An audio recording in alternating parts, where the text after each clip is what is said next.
Here's my thoughts on today's climate.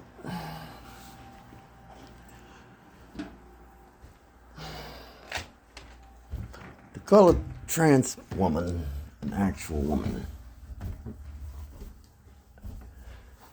I find, first things foremost, yes, me and Tico have the same sentiments. So, if you want to basically see my sentiments, see Tico. I will leave the link to his short, to two of his shorts on both of those subjects in a description. Let me tell you why it is highly disrespectful. Tico sees it from a cultural standpoint. I see it from a scientific standpoint. Both are two different standpoints that end in the same trajectory. My scientific standpoint is for eons, scientists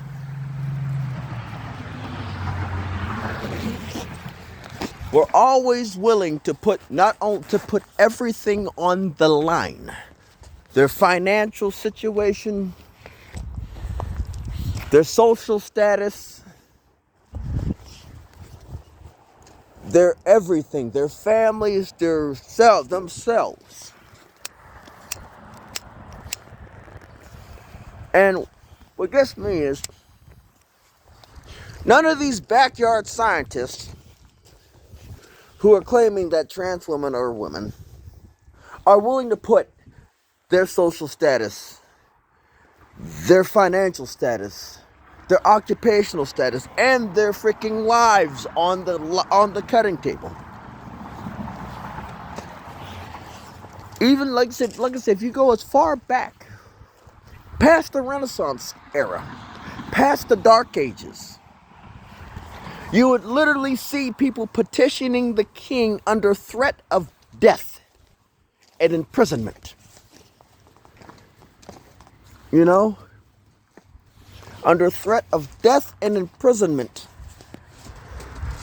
to literally prove their point. None of these people who make these claims are willing to do that.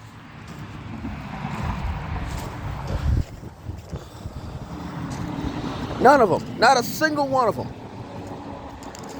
You'll get the top surgery without the bottom surgery, right? You'll get pumped full of hormones till kingdom come. None of them are willing to put it fully on the line and get a transference surgery. And yet, if the ones that do end up regretting it and end up eating a pill going at 300 feet per second plus, or decide to go swinging on a homemade swing set that may or may not be combined with a chiropractic surgery with a neck adjustment. You know? That's the thing. Some of these people are literally getting homemade permanent neck adjustments, eating pills at 300 feet per second because they can't stand what they did to themselves.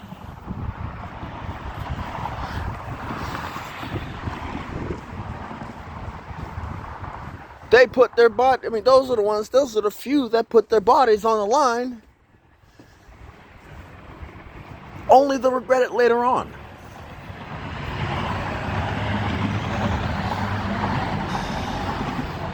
And then you have the women with the body who basically say, oh, women should not be judged by their body count. And again, Tico's sentiment matches with mine, but I take a different direction. Let's go with psychologically. Actually, better yet, let's go with societal. Through the ages. Throughout the ages, men with many women were either the conquerors or people who had the ability, who had the funds to have and lay with those many women. The funds, the land, the wealth, they were usually lords, kings, conquerors, dictators, and all this other wonderful happy horse crap, you know? And women with many bodies were seen as nothing more than prostitutes. Now I'm going to say this. Now I understand we as human beings both need to get our rocks off. You know? The problem is women outnumber men. And men are dropping like flies due to the change of societal standards. So when the birth rate is down, men are dropping like flies, women outnumber men. What do you think's going on?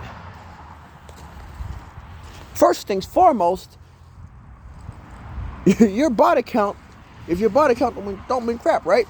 But yet you go ahead and shame a man who can't get laid. You say that you're proud of your body count, but you can't, but you literally can't. The question is not can you get a man?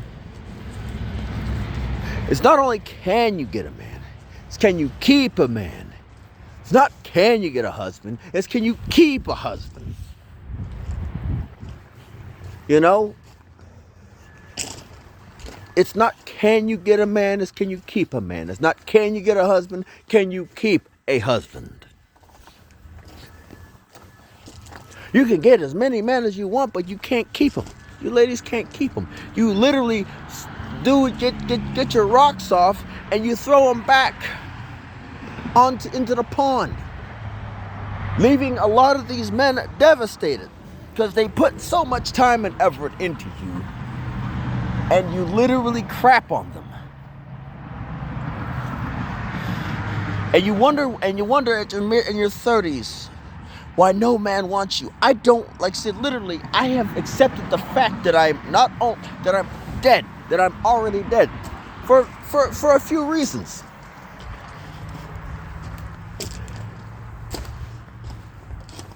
One, what I've been through.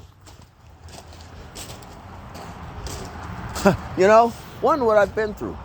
That's one of the reasons, what I've been through. And the other thing is just like, I'm a black American man. My family may came from Jamaica, and Cuba. But guess what? I was born in America. I am a black American man. You know? Which basically segues into Emperor Dion. I had to come to acceptance of a lot of things in my life. The fact that I'm already dead. Which basically brings into the next segue point. It's like, what the heck are you Western females doing? What do you think you're doing? What do you think you Western females doing becoming single mothers, riding on the roof of the carousel? What do you think you're doing? Are you liberating yourselves? No, you're putting yourselves in another hole. You're putting yourselves in another hole, and I'm explaining to you how you're putting yourselves in another hole. You could literally start your life on easy. You ladies literally start your life on easy. From birth. As soon as they see that you're a woman, that you're a girl, guess what? Your life's on easy mode. From birth, you have men simping. You have men and people around your age simping. From birth, you get gifts, left, right, and center. Left, right, and center. You get gifts all day long. Yes, you get the same amount as a newborn baby boy, but guess what? Your gifts either remain the same or they increase. A boy gifts decrease as he gets older, to where he has to work, for everything that he gets. That is the difference. You are practically handed the world. Now you could literally, and this is why I just said that women enhance men's value. Women enhance the value of men. Say, for instance, if I got a house, right? And I bring somebody into my house. The women enhance the value of what the man has worked for. It's just that simple. You either come in with something, or you try to improve on something that is there. You know, you either come in with something or you improve on something. You either basically come in with something or improve. And when you improve, you basically that's pretty much what it is. Wherever the man is lacking, you got to find somebody that is lacking in something different. So it's lacking what you're lacking. If a person is lacking in, I don't know, friends, you make up for. If the person is lacking in something, you either help him get to that point, to a point to where you can be satisfied, or you literally cover the bases. If he's lacking in a bed, you gotta help. You like see it. When you say that, oh man, it's easy to get. No, it is not. We don't get that much experience, and if we get that much experience, we're usually something else. We are the rich people. Those are the rich people. And you want to sit here and tell me that I can get any girl that I want? Oh no. And I'm gonna tell you something. That's the lies the pickup artists tell you. Oh, get any girl that you want. They're lying. You know, they're lying. They are absolutely lying. And the only reason I say that they're lying, actually many reasons that they say that they're lying. One, you have to pay for it. If you have to pay for it, it's not going to be of the quality. Two, the only people that know that know of the thing usually go after people with daddy issues coming out of high school. And those are the pimps. They go after they'll go after the girls with the daddy issues coming out of high school. People raised by single mothers. It's just what it is. It's the facts. It is what it is. And basically, women going after older men. You know, them older men are going after you because you got daddy issues. You know, that's the only reason they're going after you, because you got daddy issues. And when you turn 30, you're gonna basically try to look for a buzzer beater. Because no man wanted to paint your walls a nice creamy color to have a kid 9 months later. No, it's not like that. It's not like you think. You know, it is not what you like. It's not what you think. You're going after the older dudes, leaving the people around your age to basically either drop dead or basically build themselves to the point where they don't need you. You know?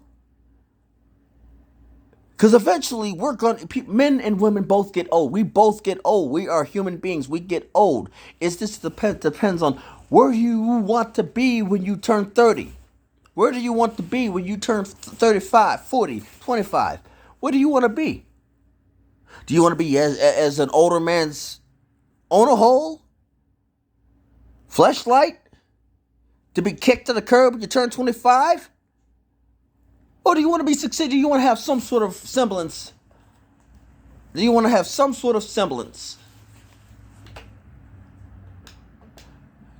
Of a human being, right? Do you want that?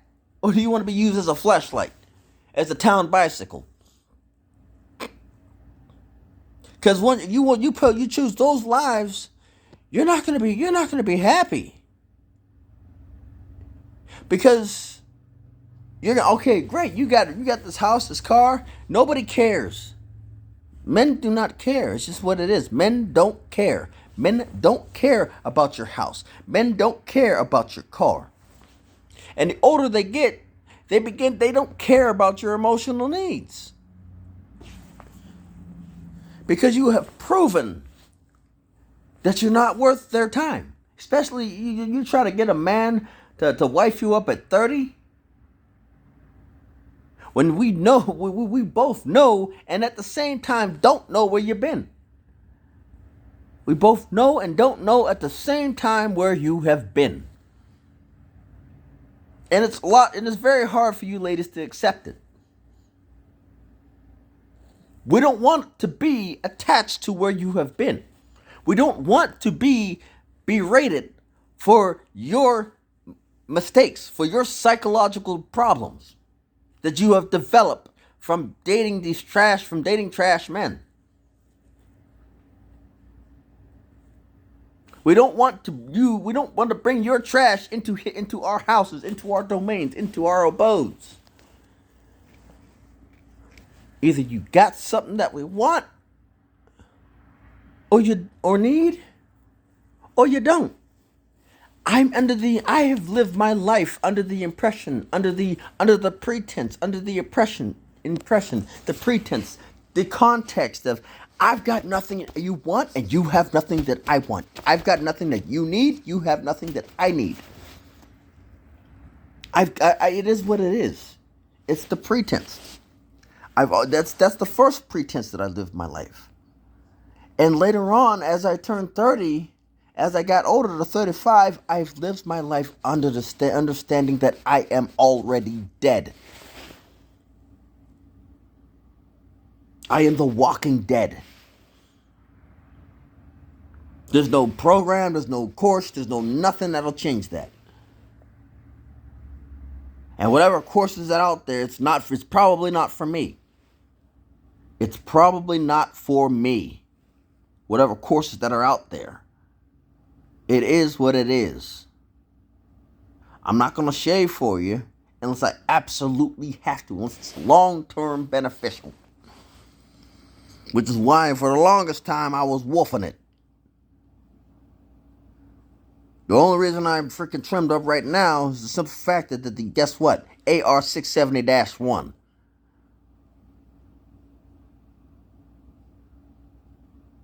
And I gotta see them pretty soon again. The damage is already done. The damage is already done. And I'm explaining to you what it's like to be a black man in America. I can't say that I'm not Afro-Caribbean. I'm not Latino Caribbean, even though my great grandmother came from Cuba, and my great grandfather came from Jamaica. They both came to Louisiana by way of Jamaica and Cuba. You know, I'm not going to claim a title. I'm not going to claim a culture because until I know about the culture. I'm not going to claim something that I know nothing about. I'm not going to claim Afro-Caribbean. I'm not going to claim Afro-Latino. I'm not going to claim Afro-Latino or Caribbean.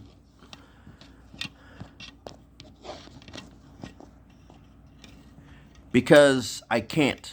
I can't see myself doing it. Even though Tico tells me that I can do it, I'm not going to do it. I'm not going to claim a culture that I've never been to, that I've never been exposed to on a regular basis. That's something that a lot of you ladies seem to fail to understand. Every day I look like every other black man in America. I look like every other black man in America. And let me tell you a little something about. Let me tell you ladies about something about how you treat your men, especially black women. We don't want to come home to a war zone. We don't want to come home to a battlefield. We don't want to come home conducting operations in our own daggone houses. I don't want to come home to conducting operations in my house. I don't.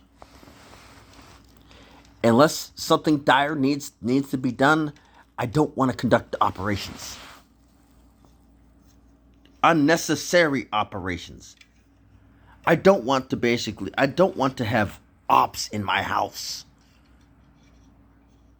I don't want that.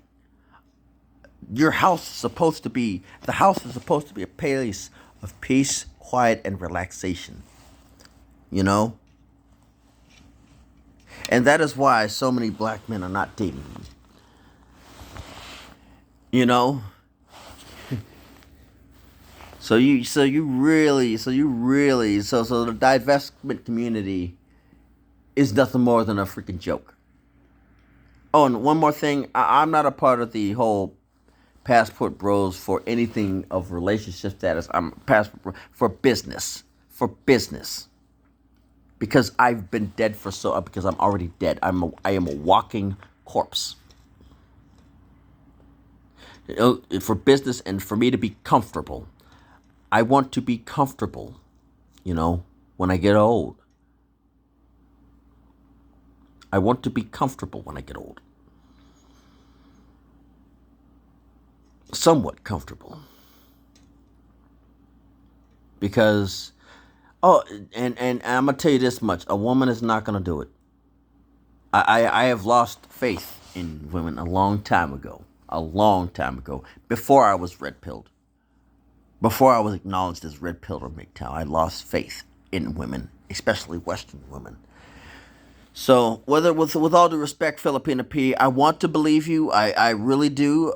I really, really deep down inside want to believe you. Want to hear you out. But I am literally dead. I am literally dead on the inside. I am literally a walking corpse, and I can't find it in myself to do it. I literally cannot find it within myself to do something like that. It is what it is. I can't see it. I can't do it to myself. I just can't. I would love to believe you. I would love to be able to jump on a band, to jump on the flagship and basically pull the flag up the flagpole, but I can't. I just can't do it. I can't. I've been through too much. I've seen too much. I can't do it, Filipina P. I really can't. Like I said, I understand what you're trying to do, and quite frankly, I want to trust you. I want to believe you, but I can't. I really can't. This is Red Pill in the Wind, signing off.